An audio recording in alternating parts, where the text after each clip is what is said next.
حداد على حرية التعبير احتجاجا على المضايقات التي يتعرضون لها. وقالوا إن عام 2009 شهد تجاوزات كثيرة في مجال حرية التعبير والصحافة. وطالبت جمعية المدونين المغاربة السلطات بالكف عن استخدام القضاء للتضييق على الحريات ووقف المتابعات ضد المدونين وإطلاق سراح المعتقلين منهم. مراسلنا في الرباط أنس بن صالح تابع الموضوع وأعد التقرير التالي. اختارت هذه المدونات أن تتشح بالسواد حدادا على حرية التعبير، فقد ولى عام كان فيه المدونون المغاربة في ضيق من أمرهم، ملاحقات ومتابعات قضائية زجت ببعضهم في غياهب الزنازن، فكانت حملة يراد بها لفت الأنظار إلى أوضاع المدونين وإثارة انتباه الرأي العام إلى مطالب معشر المدونين عساها تجد آذانا صاغية. نطالب بوقف استعمال القضاء للتضييق على الحريات بالمغرب، نطالب بإقرار وترسيخ الوصول إلى المعلومة وحرية تداولها ونشرها، ونطالب بترسيخ ثقافة حقوق الإنسان بالمغرب واقعا لا كلاما وشعارات. يا سلام عليها يا سلام يا سلام. على أن ما يراه المدونون تضييقا عليهم وتعسفا بحقهم ليس إلا الجزء الخفي من جبل الثلج، وهو يمثل امتدادا للمواجهة المعلنة منذ مدة بين السلطة والصحافة المستقلة. فالمغرب شهد محاكمات بالجملة للصحفيين وإغلاقا لبعض الصحف ومصادرة ممتلكاتها. ذاك وضع تعده منظمات حقوق الإنسان في المغرب كما في الخارج تراجعا خطيرا يمس حرية التعبير، وتؤكده مراتب المغرب المتدنية في تقارير الهيئة الدولية. نعتقد أن هذا التراجع ليس في مصلحة أحد ويسيء إلى سمعة المغرب ويضرب مكتسبات التي حققها المغاربة وقواهم الحية عبر نضالات مريرة في السنين الأخيرة.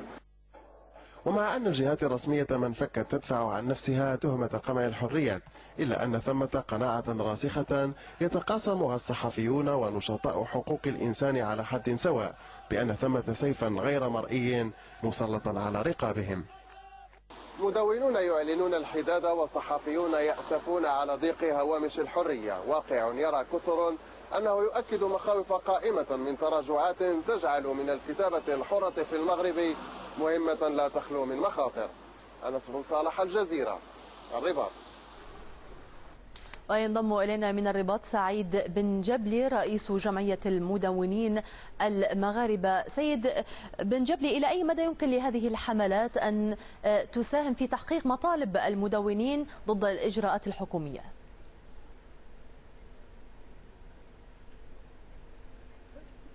هذه الحملة هي أقل ما يمكننا القيام به تتويجا لسنة من الانتكاسات، وتتويجا يعني تأبينا لسنة سوداء وصفت فيها حقوق الإنسان أو وصفت فيها وضعية حقوق الإنسان بالمغرب بالمتردية. فكان أقل ما يمكننا القيام به هو الحداد على هذه السنة التي ولت ولن تعود، وأملنا كل أملنا أن لا تكون 2010 مثل 2009، لأنه إذا تكررت تجربة 2009 فإن المغرب عاد سنوات إلى الوراء، ونخاف أن تتكرر المأساة السابقة. وقف الحملات ضد المدونين لن يتأتى ولن يتم إلا إذا قامت الدولة وإذا اعترفت الدولة بالإعلام كسلطة قائمة بذاتها، سلطة مثل بقية السلطات، مثل السلطة التشريعية ومثل السلطة التنفيذية. وما دامت السلطة غير معترفة بالإعلام، ما دامت السلطة غير راغبة في إقرار ثقافة الحريات وفي توسيع هامش الحريات وفي ترسيخ سيد بن جبلي، تراجع الحريات في دول المنطقة والتضييق على الصحافة، يعني حسب كلامك إلى أي مدى يدل في هذه المرحلة على غياب الإرادة لدى السلطة لإطلاق الحريات الصحفية؟ السلطة بطبعها تنزع إلى التضييق على الحريات، السلطة لن تمنح أحدا شيئا. المؤسف هو تراجع دور الأحزاب وتراجع دور مؤسسات المجتمع المدني، فالحق يؤخذ ولا يعطى. ولذلك فنحن لا نلوم فقط السلطة، لكننا نلوم كذلك الهيئات التي تخلت عن دورها وتركت المدونين وتركت الصحفيين في الواجهة. لن يتوفر حرية التعبير ولن تعترف السلطة بهذه الحرية إلا إذا كانت هناك حركة مجتمعية، وإلا إذا كانت هنالك مطالب شعبية. الآن وبعد حملتكم هذه، وإلا إذا توافق الجميع على أهمية. الآن وبعد حملتكم هذه أنتم توجهتم إلى الحكومة مباشرة وإلى مؤسسات المجتمع المدني أيضا، ماذا تأملون من الجانبين؟ نأمل من الحكومة إقرار قانون الوصول إلى المعلومة وحرية تداولها. نطالب من الحكومة الكف عن محاكمة الصحفيين والمدونين، والكف عن استعمال القضاء للتضييق على الأصوات المعارضة والأصوات الحرة. نطالب بالكف عن طلب خدمات من القضاء. نطالب بإقرار قضاء نزيه ومستقل المغرب. هذه مطالبنا الأساسية من الحكومة. أما هيئات المجتمع المدني والأحزاب فإننا نطالبها ألا تنساق خلف رغبة السلطة، نطالبها ألا تنساق لهؤلاء المستفيدين من نهب المال العام، وهؤلاء أصحاب المصالح الذين وبالمقابل لا يريدون.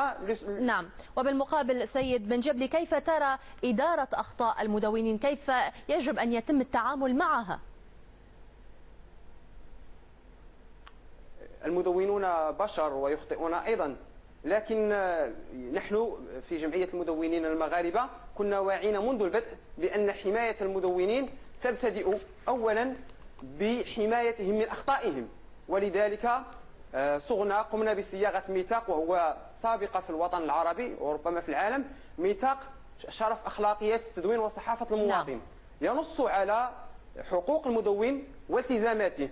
هذه أولا. ثم إننا نقوم بدورات تكوينية لتوعية المدونين بهذه الأخطاء حتى لا يقوموا بها، لكن هذا لا يعني أن المدونين يقومون بأخطاء كثيرة، لكن المشكل ليس في المدونين. المشكل في البيئة التي لا توفر. اسمح لي واعذرني للمقاطعة سيد سعيد بن جبلي.